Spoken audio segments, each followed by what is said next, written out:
Nvidia's RTX 50 cuts may have been hiding the one temperature that can warn you before performance drops. And that's only the first story, because Nvidia is also moving into Windows CPUs, while China is preparing a DRAM expansion that could eventually affect the price of your next PC upgrade. And before we get into it, 98.7% of you are subscribed. So if you enjoy these GPU updates, hit subscribe. First, the hotspot sensor.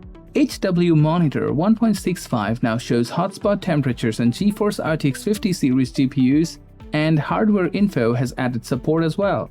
But Nvidia did not officially restore the reading through its normal NVAPI monitoring path. According to reports from the developers, these tools are accessing lower-level hardware data instead. Why does that matter? Because the normal GPU temperature is average. A hotspot reading shows the hottest area of the chip.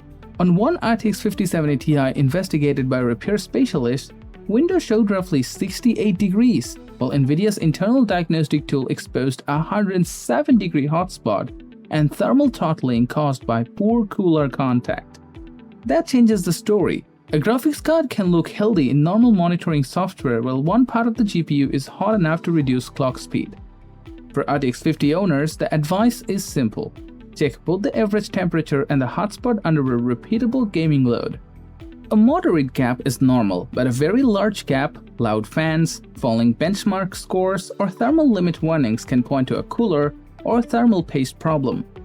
The sensor is useful again, but access is still unofficial and Nvidia should expose it properly. Now here's where the bigger threat to AMD and Intel begins.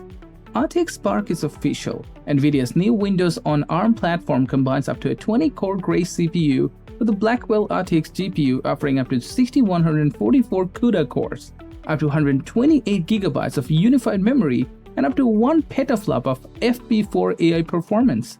But is this actually a gaming platform or mainly an AI machine? Nvidia says RTX Spark supports its gaming stack, including ray tracing, DLSS, Reflex, and G-Sync. Microsoft is also optimizing Prism, the Windows translation layer that runs x86 and x64 applications on ARM. And Sega has now confirmed support, beginning with Virtua Fighter, Crossroads, and future titles. This part matters. Native ARM games should reduce translation overhead and compatibility problems, but Nvidia has not yet provided the kind of independent gaming benchmarks, battery tests, driver analysis, or final system pricing buyers need. So don't compare a 6144 core integrated GPU directly with a desktop RTX card just from the CUDA count. Power limits, memory bandwidth, cooling, and software support will decide the real gaming performance. RTX Spark looks serious for AI users and premium laptops, but gamers should wait for independent benchmarks. And this leads to the price story. China's largest DRAM producer CXMT is expanding fast. SemiAnalysis estimates it could reach about 350,000 DRAM wafer starts per month by the end of 2026, close to Micron's estimated capacity. Reuters also reports that CXMT held roughly 7.7% of the global DRAM market in 2025 and is raising billions through a major public offering. So, are DDR5 prices about to collapse? Not immediately. Wafer capacity is not the same as finished memory supply. Yields, technology level, product mix, export restrictions, and how much production goes to DDR5, mobile memory, servers, or HBM all matter. AI demand is still putting the industry toward higher margin memory, but more competition can eventually reduce pressure on consumer RAM and VRAM supply. That could help gaming PCs, laptops, and graphics cards, especially if major manufacturers no longer need to shift as much capacity away from mainstream products. This is promising for buyers, but it's a medium-term supply story, not a reason to delay a build based on an instant price crash.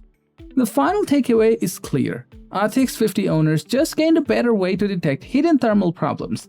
Nvidia is building a real ARM-based PC platform that could challenge AMD and Intel. And China's DRAM expansion may reshape memory pricing, but not overnight. Which story matters most to your next upgrade? GPU temperatures, RTX Spark, or cheaper memory?